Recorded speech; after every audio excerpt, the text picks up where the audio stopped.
I was a chatty Cathy. If I wouldn't have been allowed to be a chatty Cathy as a kid, I wouldn't be on the podcast with you today. But my parents found a way to hone the skill, and treat it well and not dismiss it.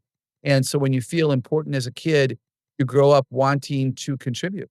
And that's what I think we want for our kids, right? Don't be afraid of the dark. Be careful with stars. Not every light is gonna guide you, baby. Not every light is gonna guide you.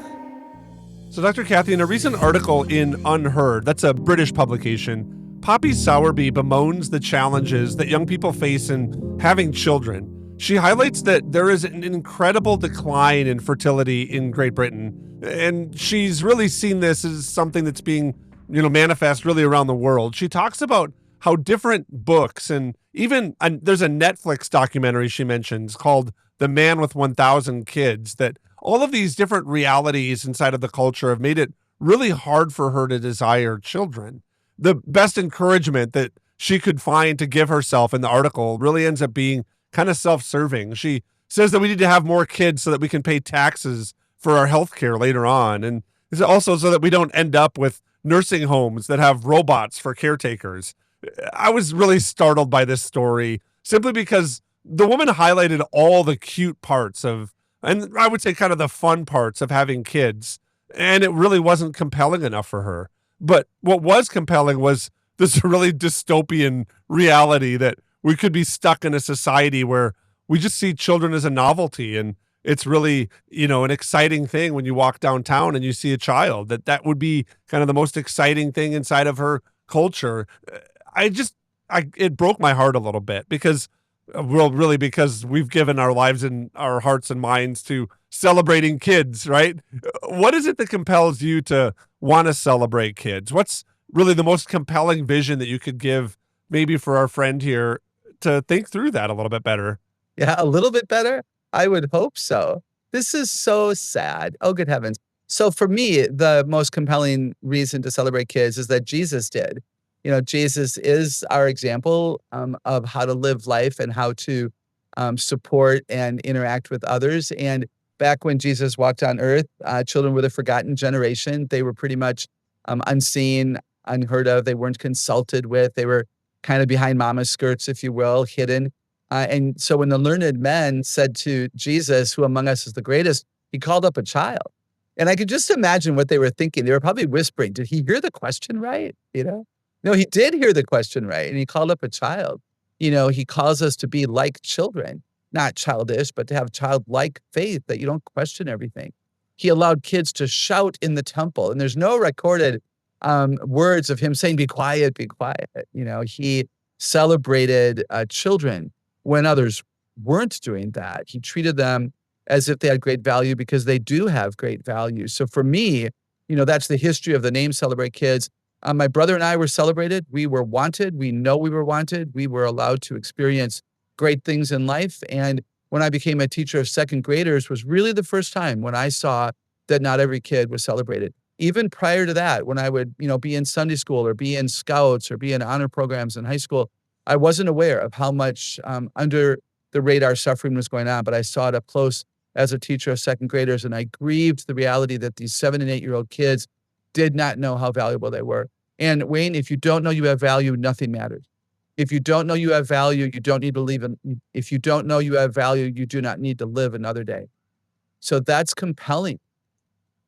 Yeah, Dr. Cathy, that's helpful. I like that. I actually, it is inspiring to me to do the things that we do, especially in our family with 8 kids. So we're celebrating kids, whether we want to or not. We are, but I mean, that's kind of a funny way to say it. I don't really mean that. I'm going to interrupt you to say it's a choice for you to celebrate. It is a choice. With 8 kids, it'd be easy for you not to celebrate. Go to your room, go outside. You and Nancy, you're not perfect. No one's perfect, but you celebrate kids. They know that you want them in their lives. I know for a fact you got 2 of your 2 oldest are gone right now as we're recording this, and you miss them, and you miss them legitimately. That's evidence that you celebrate them. Yeah. Some might say that we miss them because they watch the other kids so well. That's not necessarily true, but it is a little bit true. A little bit. Yeah. But I mean, that kind of goes to something else I wanted to ask you. I get nervous that our kids might not like kids. Like our oldest, when we told them we were having twins to kind of maybe, I don't know if it's like cap off. It's not something we planned. The Lord, blessed us with it. But he was like, oh man, there's just so many kids around here. And I was like, oh no, does he hate children? Like, does he not like this? It's just kind of an interesting thing for us to think through, that we really do shape the loves of our kids, even to love kids in their future. How can we maybe encourage or guide our kids to be excited about kids being around and celebrating kids themselves? That's so fun, whether we have 8 kids, 1 kid, or no kid. Yeah, how do they see us interact with children? What do they hear us say about kids? Are we excited around them? Are we glad that they've stopped by? Do we go out of our way to touch and make eye contact with the children in our world? Do we play? Do we have fun? Do we talk about the fun we've had? Do we plan and strategically implement ideas because they're important to us? So maybe we don't want to go to the pool, but the kids do. So we go because it's the thing you do, because you've chosen to have kids. So prioritizing them and strategizing for them is love. Like, how do kids know that you love them? You spend time with them and you plan for them and you know them and you plan things that they will want to do because you know them well. And I think that we celebrate the work is worth it. The work is worth it. The idea, I've written about this in one of my books, things like, man, I have to do the laundry. No, I get to do laundry. I have people in my world that I get to do laundry for. Now, I'm not saying that that's a really easy shift from, oh, I have to make the beds. I get to make the beds. I have beds to make because I have people who live with me because God granted me to have a family. But that's reality. It moved from I have to make the beds to, wait a second, I get to make beds because God's blessed me with a spouse and with some children. That's a mindset we choose. And I pray that shows up then in the interactions we have with our kids and the conversations we have. It's interesting for me, Wayne. I am the founder and president of Celebrate Kids, and I'm single. I've not desired marriage or children. I often get Mother's Day cards. People celebrate on a regular basis the fact that I have ministered to them and their children. When I work with the young adults at Summit Ministries in particular, I have had young people there, again, they're 16 to 25 years old, ask me the most amazing questions about children. When they meet me, they know I'm a parent advocate and a child expert, and they want to know what I think about children, and they want to know how will their faith inspire them to parent differently. I was in January when I did the Gap Year program for Summit. I met with a small group of 7 young men, and they wanted to know how to properly discipline. 2 or 3 of them admitted that they didn't feel they were disciplined well. And they all said to me, we hope to be married, we hope to be dads. What advice would you have for the way that we would discipline our children?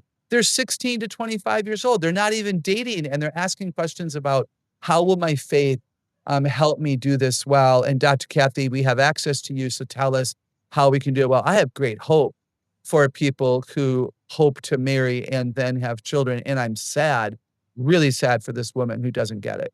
Yeah, I'm sad too. And I'm really sad by the reality that she thinks is just around her. As a young woman, has this idea that not even that kids aren't,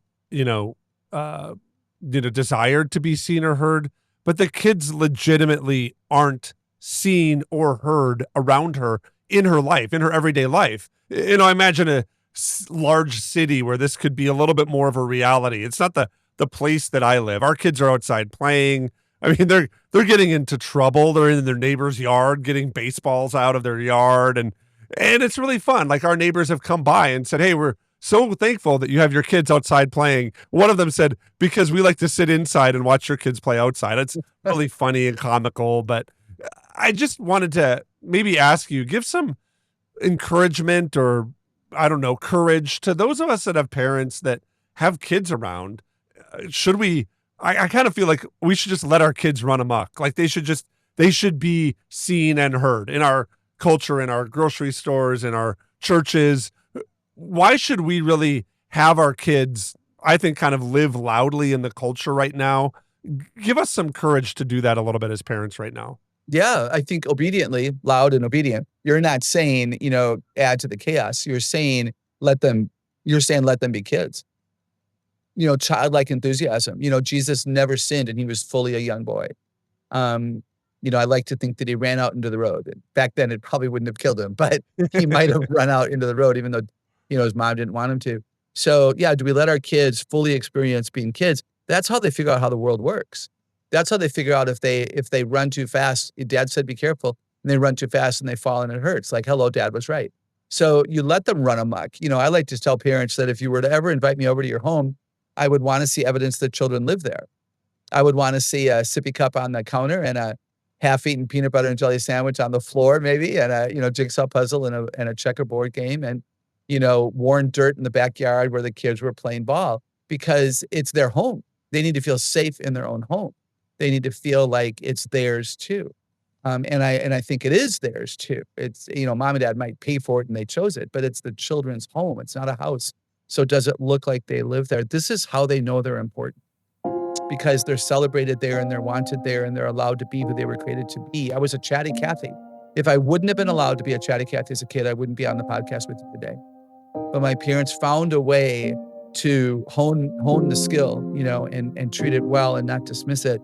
And so when you feel important as a kid, you grow up wanting to contribute.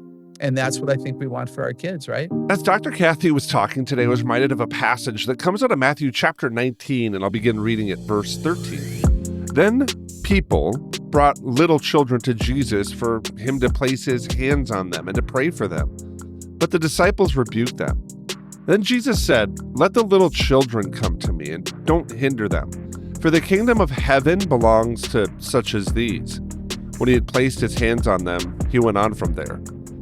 This is such a unique thing that I find in Matthew's gospel, partly because Matthew's a tax collector. I mean, Matthew's whole life, it seems like, much of it, had been built around taking advantage of people and really overlooking certain people that might not be able to make him money or make him great. And for Matthew to take time in the middle of this recounting of what Jesus had done in the world, it says something. It says something because Matthew's life had been dramatically transformed because of Jesus. And so the things that Matthew includes in his gospel carry weight and significance. So when Jesus is teaching on divorce at the beginning of Matthew 19, and then when Jesus is talking about the kingdom of God after Matthew 19:16 and on, he puts in there this segment about little children. It must have meant something to Matthew. And I wonder if it's designed in here, as the Holy Spirit works, to mean something to us. That Jesus really did look at little children, and there was this respect, this awe that he saw in them that really, as adults and maybe as people inside of a culture, we need to recognize, we need to realize. And that's partly what we want to do here at Celebrate Kids. We want to celebrate kids. We think that it not only edifies and glorifies Jesus, we also think that it does something for the children, but it also does something for us. And I wonder if, as we're celebrating kids, as we spend time with our kids and we look at them and tell them in the middle of a baseball game or in the middle of our coloring time, that we just tell them that they mean a lot to us and that they have incredible value, and we bless them with our words the same way that Jesus did here. I wonder if doing that will be a bright light for them as they're wrestling through whole things and identity, and if they're smart and all of the different things that we talk about here at Celebrate Kids. What if we did that more? I hope that's an encouragement for you today. I hope this whole podcast and our ministry at Celebrate Kids is an encouragement for you today. I want to thank you for listening to the podcast today, the Celebrate Kids podcast, this daily segment, Facing the Dark. And on behalf of Dr. Cathy Cook, my name is Wayne Stender. I'm so glad you joined us today, and I'm looking forward to seeing you here again tomorrow.